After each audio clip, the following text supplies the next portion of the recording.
Welcome, everyone. Today, you are about to hear the real and powerful life story of Queen Victoria, the woman who became queen at just 18, ruled the biggest empire in the world, fell in deep love, lost everything, and still stayed strong. This story is perfect for English learners. It's easy to understand, full of emotion, and filled with history, love, pain, and power. So if you love stories and want to learn English in the best way, don't forget to subscribe and stay with us till the end. Let's begin. Chapter 1. The Lonely Girl Who Would Be Queen. On May 24th, 1819, a baby girl was born in Kensington Palace, London. Her name was Alexandrina Victoria, though the world would later know her simply as Queen Victoria. She was not expected to become queen. At birth, she was fifth in line to the throne, far behind several others who had stronger claims. But over time, one by one, those ahead of her either died or had no children. No one imagined this small, quiet child would grow up to rule an empire that covered 1/4 of the world. But fate had chosen her. To the outside world, palace life looked rich and beautiful. But for Victoria, childhood inside Kensington Palace felt more like a cage than a home. Her mother, Princess Victoria of Saxe-Coburg-Saalfeld, was extremely strict. And her mother's advisor, Sir John Conroy, controlled every part of Victoria's life. Together, they created a set of harsh rules called the Kensington System, designed to isolate and weaken her, keeping her small, dependent, and easy to control. She was not allowed to walk alone, eat with who she wanted, or play freely. Until her teenage years, she even had to sleep in the same room as her mother. She had no childhood friends, only her dogs and dolls. But inside this quiet, tightly controlled world, something powerful was growing. Victoria became an avid reader, a lover of art and music, and a quiet observer of the world. She kept a secret diary. Her spirit was not broken. In fact, it was becoming stronger. She may have been a child in a cage, but a queen was already forming inside her. When Victoria was just 8 years old, her life changed in one silent moment. A teacher showed her a family tree. She followed the lines, looked at the names, and realized something shocking. She would one day be queen. She didn't tell anyone. But that night, she wrote in her diary, "I will be good." It was not a childish thought. It was a promise. She would rule with kindness, discipline, and dignity. But her days were still hard. Her mother was cold and controlling. Victoria often felt unloved. She had no siblings and lived under constant rules. She was expected to act perfect every day, always watched, always judged. Still, she continued to learn. She became fluent in French, German, and Italian. She loved to draw, write, and paint. In silence, she prepared herself for the day when the crown would come. At the age of 16, a new feeling entered her lonely life. Love. A young man named Prince Albert, her cousin from Germany, came to visit the palace. He was kind, thoughtful, and intelligent. He played music, spoke gently, and made Victoria feel seen, something she had never experienced before. They talked, they laughed. There was a spark, but soon he left. She was still too young, and her mother kept strict watch over every move she made. Yet, deep inside, Victoria knew he would return, and when he did, her life would never be the same. On a quiet morning in June 1837, Victoria was awakened early. A man entered her room, bowed, and spoke the words that would change everything. "Your Majesty, the king is dead." Her uncle, King William IV, had passed away. And now, at only 18 years old, Victoria was queen. She entered a room filled with powerful older men, all expecting a weak girl they could control. But Victoria stood tall, looked each one in the eye, and spoke with calm confidence. She surprised them all. From that day, she took full control of her life. She moved out of Kensington Palace and into Buckingham Palace, her new royal home. And her first royal act? She removed Sir John Conroy from her life forever. After years of being watched and ruled by others, she was finally free. But freedom came with a heavy weight. Victoria had no experience in government, no husband to support her, and many people around her who still tried to manipulate her. She was surrounded by smiles that hid sharp intentions. She had to learn fast, but she was determined. She would not be remembered as a puppet or a weak girl on the throne. She would lead the British Empire, and she would do it her way. She had a clear vision. She wanted to be a queen of the people, strong, wise, fair. And she wanted to find love, not just for herself, but to set an example of human connection in a cold, royal world. The small girl once locked in her mother's shadow was gone. Now stood a young woman with a crown, ready to write her own story. Chapter 2. The Queen and Her Love. Prince Albert, the man who touched her soul. Becoming queen was not a celebration. It was a responsibility. Victoria was only 18. The crown sat heavy on her head, but what made it heavier was the isolation she still carried inside her heart. Every decision, every document, every meeting, it was hers to handle. She had no father, no siblings, no close advisors she could truly trust.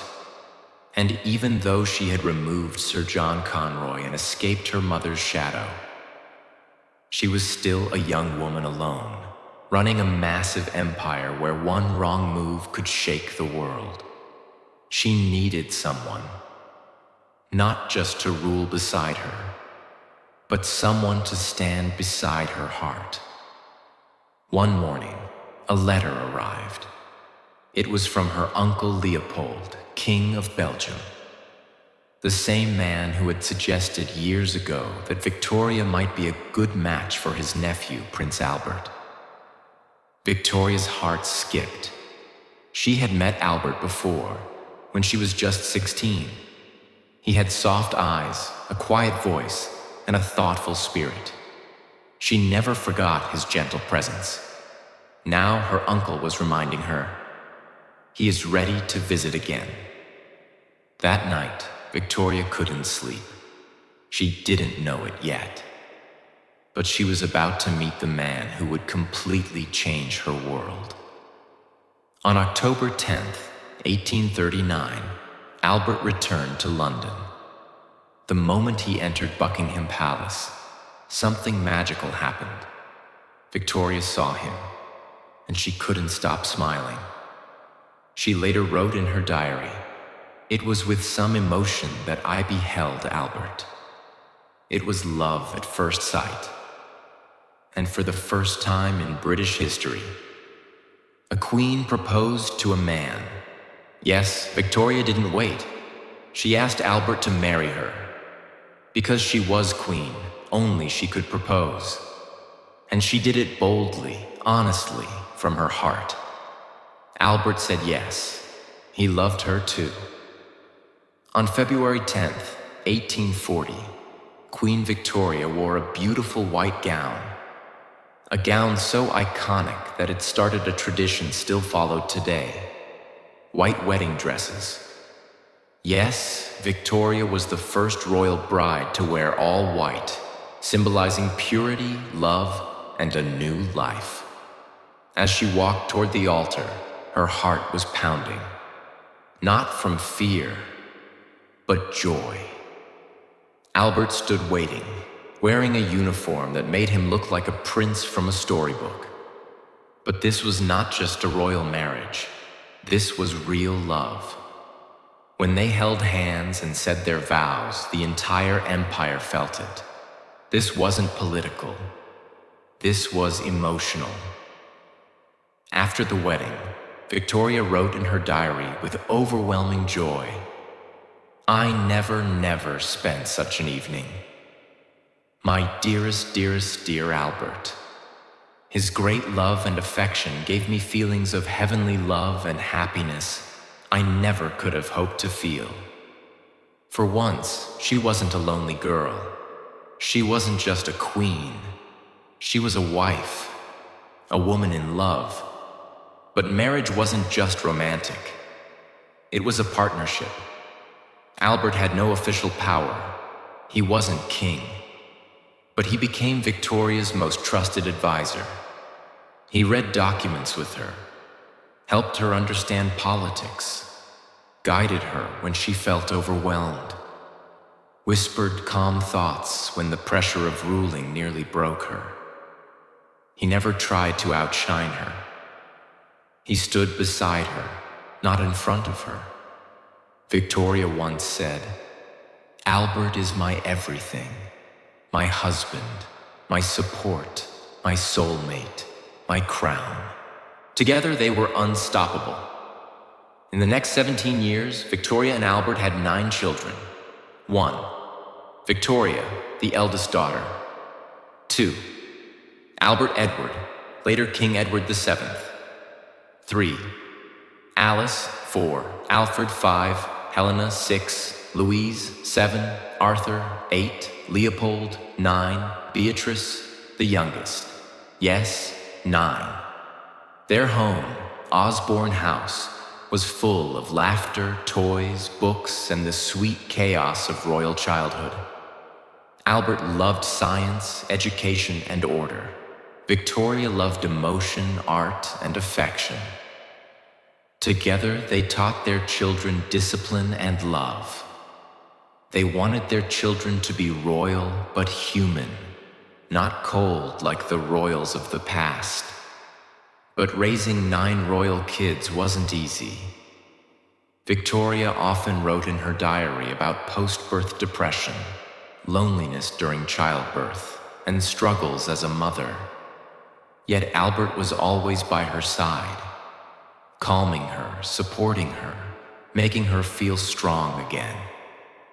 He was not just her husband, he was her anchor. While Victoria was the public face of the monarchy, Albert worked behind the scenes to modernize Britain. He helped improve education, science and technology, worker conditions, public housing, art and culture. He also helped organize the Great Exhibition of 1851, the world's first international expo, showing that Britain was a leader in innovation.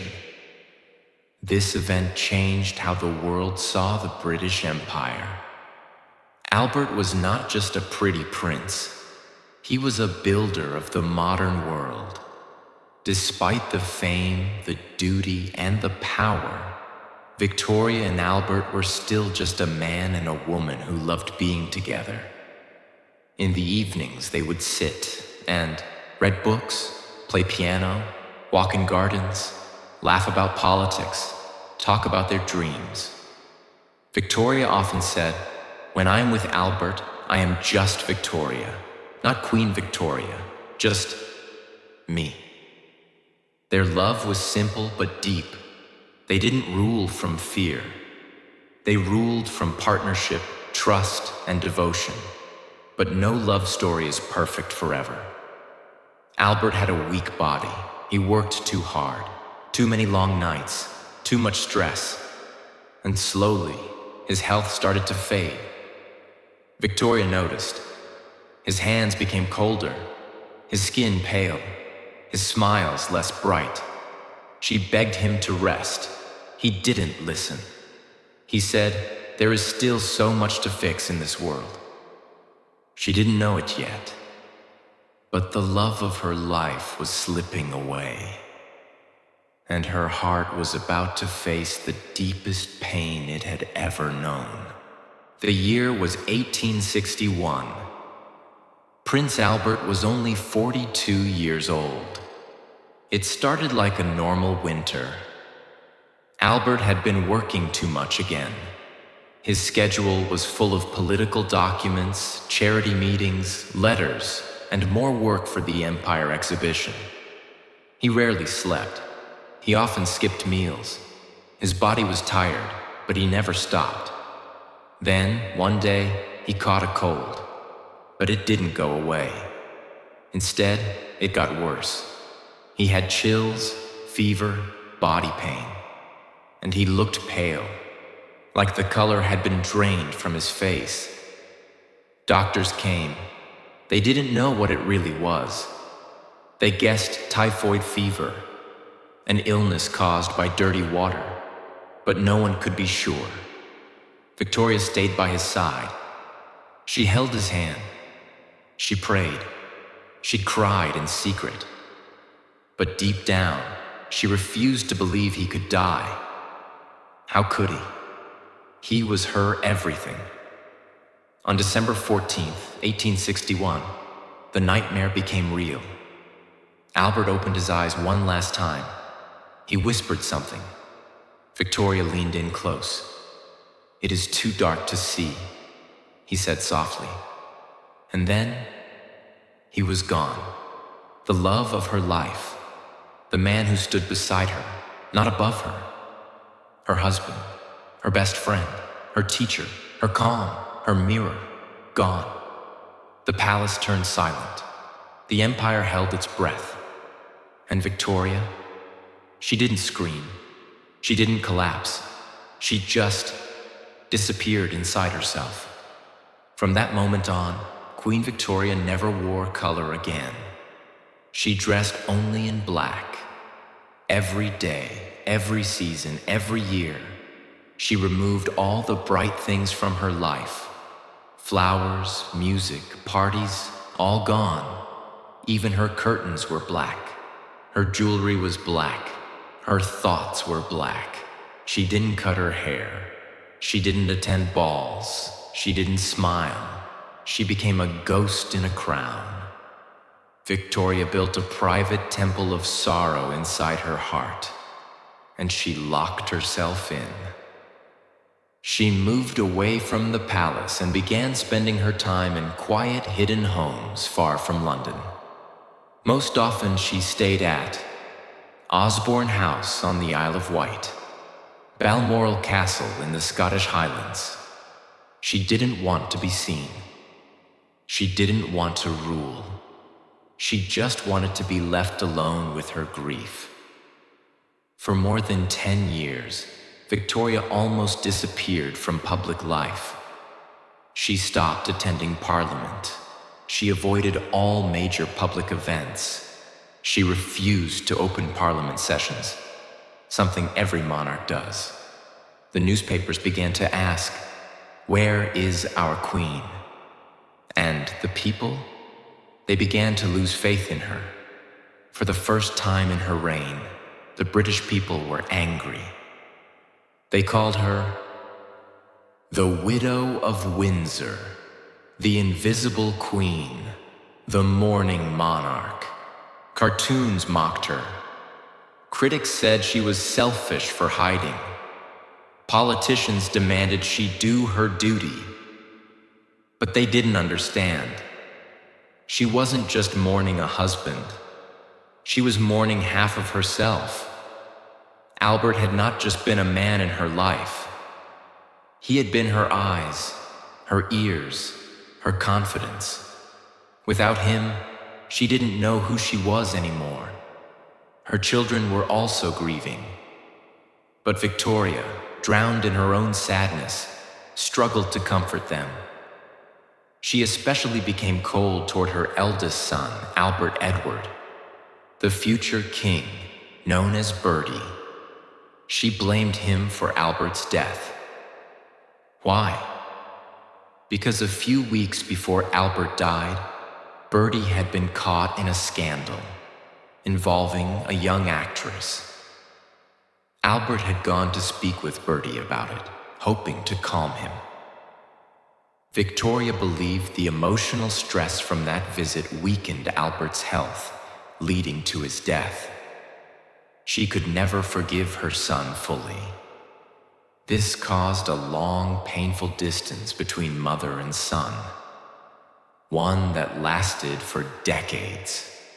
Victoria couldn't live with the pain, but she didn't want to forget Albert either.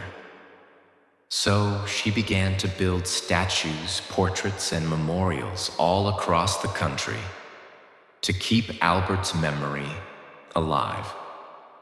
She built the Royal Albert Hall, the Albert Memorial in Kensington, statues of Albert in cities across the empire, and even had his room at Windsor Castle left untouched for 40 years. Every day she looked at his portrait. Every night she talked to his spirit. And in her diary, she wrote letters to him for decades after his death. As years passed, the Queen needed someone to help her with small things. A strong Scottish servant named John Brown was sent to assist her at Balmoral Castle. He was loyal, bold, and very protective. He treated her like a human being, not just a queen. He spoke freely, guarded her like a lion, and even scolded her when she forgot to eat or rest. Many believed they were secretly in love. Some even whispered they had married in secret. But no proof ever appeared. Victoria never confirmed it.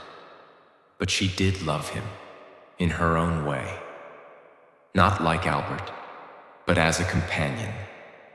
A reminder that she was still alive. When John Brown died in 1883, Victoria mourned again. She wrote, "He was the best, truest heart that ever beat." After almost 15 years of mourning, something changed. A new prime minister, Benjamin Disraeli, came to power. He was charming, clever, and respectful. But more than that, he made Victoria feel important again. He called her the Empress of the Empire. He reminded her that the people still needed her. Slowly, she returned. She reopened Parliament. She began meeting world leaders. She attended public events. She became visible again. Her sadness was still there. But now, it had become part of her strength. Victoria's return changed everything. Her image became powerful again, not just as a queen, but as a symbol of endurance. She was no longer just a young queen in love. She was a widow, a mother, a survivor, a woman who carried an empire through heartbreak. People began to love her even more, not because she was perfect, but because she had suffered and still stood tall. She had become the mother of a nation. Chapter 3. Queen of the World. Victoria's rise as Empress of an empire that touched the globe.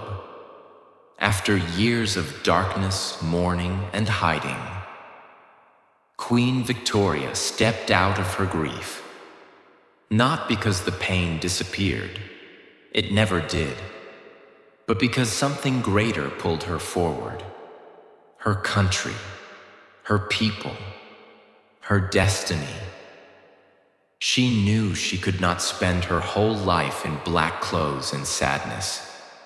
She had to rise from the ashes, not for herself, but for millions of people across the world who called her Queen. The little girl who once lived in fear. The young woman who once ruled beside her love was now a strong, mature, unstoppable force, and the world would never be the same again. By the 1870s, Queen Victoria was not just the Queen of the United Kingdom. She was the head of something much bigger, something global. This was the British Empire, the largest empire in human history. It stretched across India, Canada, Australia, South Africa, New Zealand, parts of the Caribbean, parts of the Middle East, large parts of Africa and Asia. The saying at the time was, "The sun never sets on the British Empire." Because no matter where the sun went, some part of her empire was always in daylight. And at the center of it all sat Victoria, a short, aging woman in black, with a deep voice, sharp mind, and iron will. She was the symbol of power, stability, and tradition. But one title was still missing.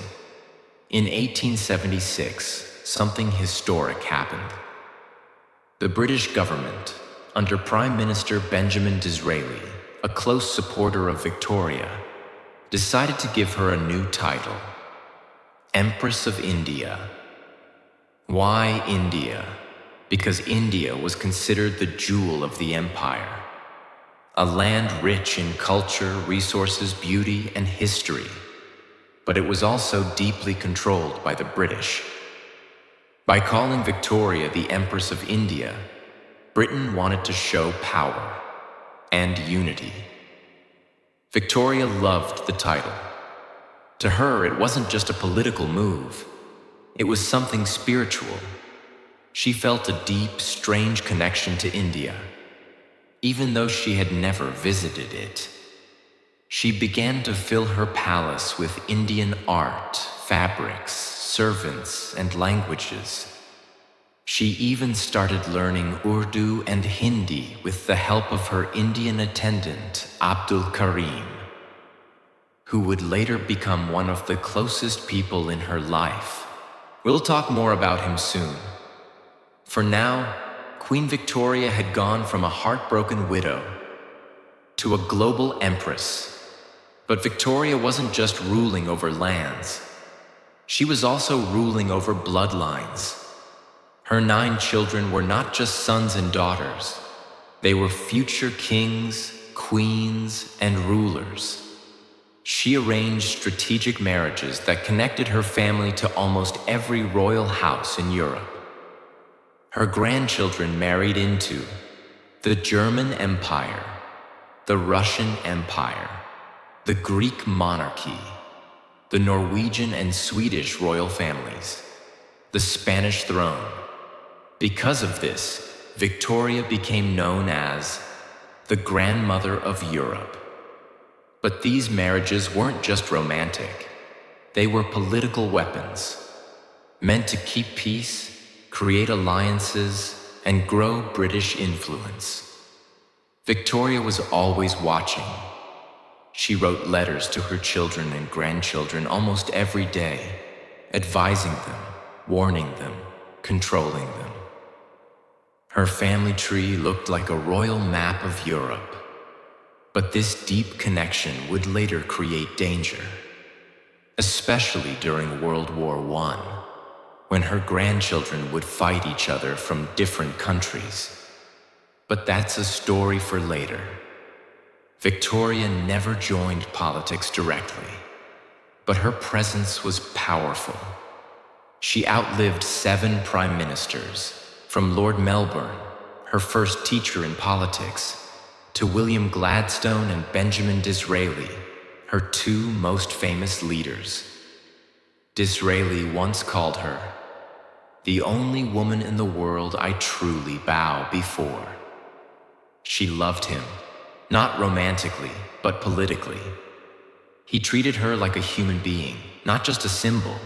He joked with her, praised her, respected her opinions. When he made her Empress of India, she said, "He has done more for me than anyone since Albert." On the other hand, she had a difficult relationship with Gladstone, who was too serious and didn't flatter her ego. Victoria wasn't just a silent ruler.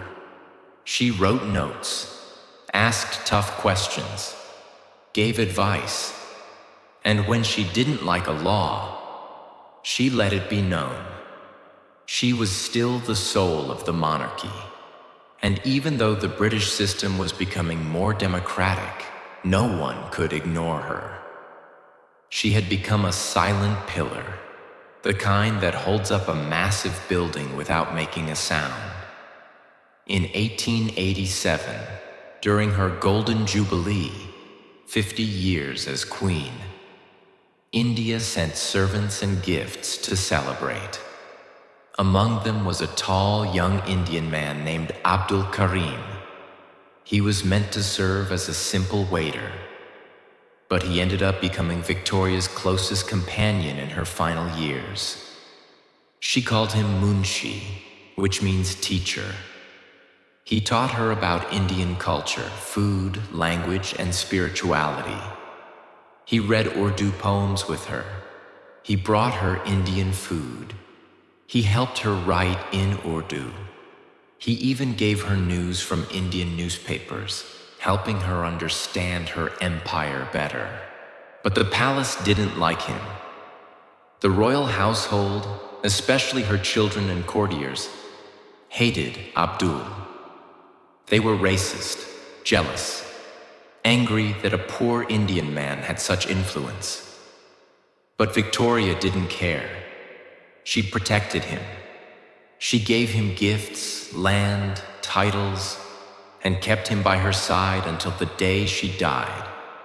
She once said, "I am so very fond of him. He is so good and gentle and understanding." Through Abdul, she connected emotionally with a part of her empire she never stepped foot in. Her love for him was not romantic. It was spiritual. By the late 1800s, Queen Victoria was no longer just a monarch. She was a living legend. She had survived personal tragedies, political storms, and cultural changes. During her reign, the world had changed. Electricity had replaced gas lamps. Trains and steamships connected continents. Telegraphs made communication almost instant. Medicine, science, and education had all advanced. The Victorian era, as it is now called, became a time of morality, invention, exploration, power, strict traditions, and both hope and hypocrisy. She was the face of this time. Every photograph, every coin, every speech showed her stern face, black clothes, and piercing eyes. People didn't cheer her like a celebrity. They respected her like a mountain, something too big, too strong, and too old to move. As Victoria entered her 80s, she became slower, quieter, more reflective. She still wrote daily letters, still held state meetings, but she knew her time was coming.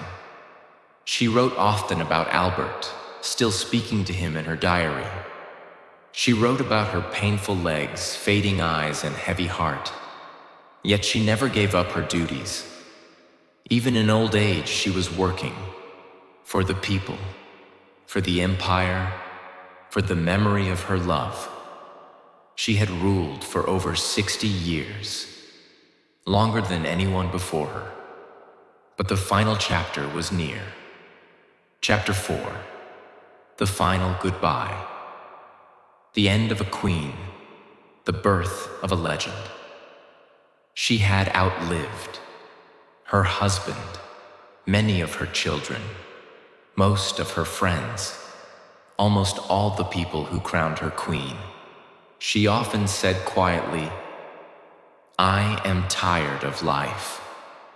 But she never said she regretted it. In January 1901, Queen Victoria's health declined very fast. She was staying at Osborne House, the same peaceful home where she had once been happiest with Albert. She stopped eating properly. She slept most of the day. Doctors knew the truth. The end was near. Her family gathered around her bed. Some of them she loved deeply. Some she had fought with. Some she had controlled too tightly. But in her final days, none of that mattered. She was no longer the ruler of the world. She was just an old woman preparing to leave it. On January 22nd, 1901, Queen Victoria took her last breath. She was 81 years old, the woman who had ruled the largest empire in history, the woman who had survived love, loss, power, loneliness, and time itself, was gone. Her death was peaceful. She died surrounded by family. And with her death, an entire era ended. The news spread across the world, from London to India, from Canada to Australia, from Africa to the Caribbean. People cried, shops closed, church bells rang, flags were lowered, newspapers printed black borders. Millions of people had never known another monarch. For them, Queen Victoria was not just a ruler. She was a constant. Her face had been on coins, stamps, buildings, books. Her name had been used to describe an entire century. Now, she was gone. Queen Victoria had left very clear instructions for her funeral. She didn't want a dark funeral. She wanted a white funeral, because she wanted to be reunited with Albert. She ordered that Albert's robe be placed beside her, a lock of his hair be placed in her hand, a picture of him be placed near her heart. She also asked for personal items, a photograph of John Brown hidden in her coffin, gifts from her children, small objects from her private life. This was not a queen's coffin. This was a woman's memory box. Her coffin was carried slowly, carefully, with respect. Kings, queens, soldiers, and leaders from across the world bowed. The empire she ruled stood still. After her death, her son became king. He ruled under a new name. The world moved forward, but nothing ever felt the same again. Because Queen Victoria had not just ruled Britain, she had defined it. Queen Victoria's legacy is complex. She was not perfect. She lived in a time of empire, control, inequality, and strict rules. But she also left behind something powerful. She proved a woman could rule a global empire. She showed that strength can exist with emotion. She ruled not through fear, but endurance. She survived personal pain without abandoning duty. She turned mourning into dignity. She ruled longer than anyone expected. She loved deeper than most rulers ever dared. She suffered more than the world ever saw. And yet, she stood. Queen Victoria's life teaches something very important. You can be lonely and still be strong. You can be broken and still lead. You can lose everything and still continue. She did not begin as a powerful woman. She became one. Through pain, through love, through responsibility, through time. She didn't chase greatness. Greatness grew around her. At the end of everything, Queen Victoria was not just a queen, an empress, a ruler. She was a lonely child, a loving wife, a grieving widow, a strict mother, a determined woman. Her crown was heavy, but her heart was heavier, and still. She carried both. 5 deep and powerful life lessons from Queen Victoria's biography. 1. Where you start doesn't decide where you end. Victoria was never meant to be queen. She was a small, quiet girl born into a strict household. She was controlled, isolated, and surrounded by rules. She wasn't allowed to walk alone. She had no childhood freedom. People tried to keep her weak and silent, but destiny had other plans. Everyone who was ahead of her in line for the throne either passed away or had no children. And suddenly, she was chosen. At just 18 years old, she stepped into power, and the whole world watched. She proved that no matter how small your beginning is, no matter how trapped or unwanted you feel, you can rise above everything. Lesson: your beginning is not your ending. Even if the world says you're not enough, you can still become something great. 2. Pain will come, but you must still carry on. Victoria experienced deep pain. She lost her one true love, Prince Albert, the only person who truly understood her. When he died, her entire world collapsed. She didn't just lose a husband. She lost her best friend, her teacher, her protector.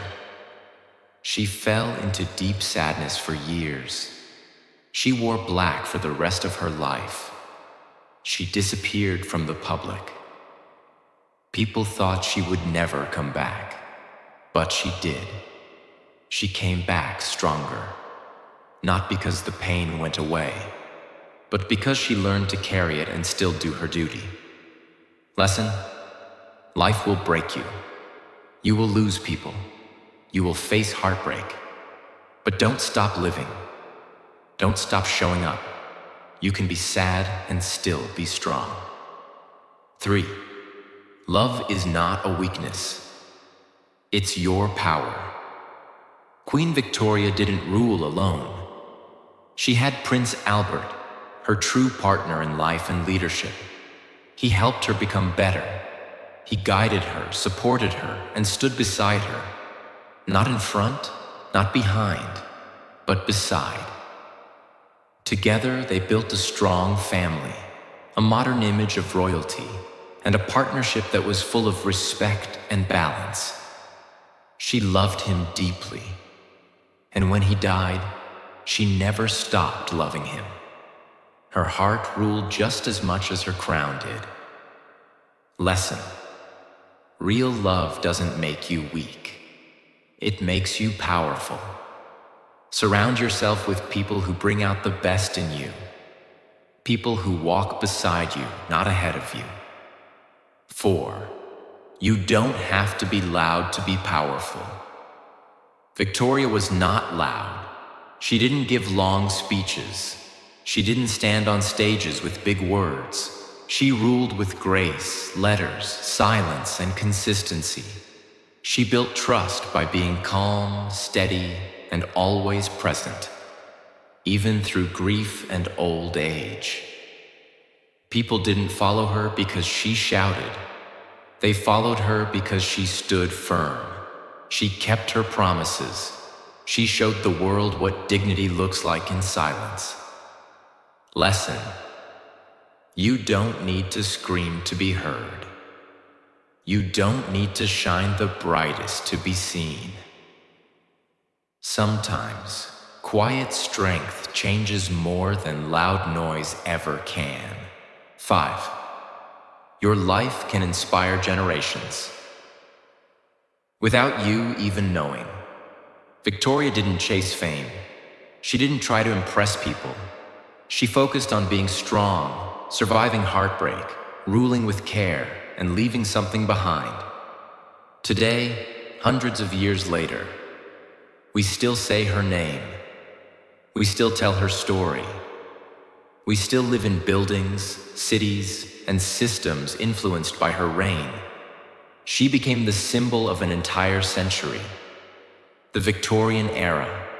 She became the grandmother of Europe. Her legacy stretched across continents. She did not become a legend by asking to be one. She became a legend by living fully, loving deeply, and ruling bravely. Lesson: you may not know it yet, but your story matters. Live it with strength, and it will be remembered. Queen Victoria's life was more than history. It was a journey. A deep, emotional, beautiful journey of one woman who refused to be small. She was born into fear. She was raised in silence. She was given a crown too early. She loved once and lost forever. She cried. She disappeared. She came back. She ruled the world. She ruled not because she was perfect, but because she was real. She made mistakes. She felt lonely. She struggled, but still. She led millions. She inspired generations. She became the face of an empire. She became a mother, a widow, a survivor, and a leader, all in one life. Her voice still echoes, not in her words, but in her example. So if you ever feel too broken, too alone, too ordinary to do something great, remember Queen Victoria. Because she proved you can start with nothing and build everything. You can lose your heart and still lead with your soul. You can feel forgotten and still make history. You can be small and still be remembered forever. Her story is over, but yours is just beginning. If this story moved you, helped your English, or opened your heart, don't forget to subscribe. This is not the end. This is just one of many true stories that will help you. Learn English in a powerful way. Understand real history. Feel strong, motivated, and inspired. Thank you for watching. Thank you for learning. And remember, even a lonely girl can become a queen. And even you can become unforgettable.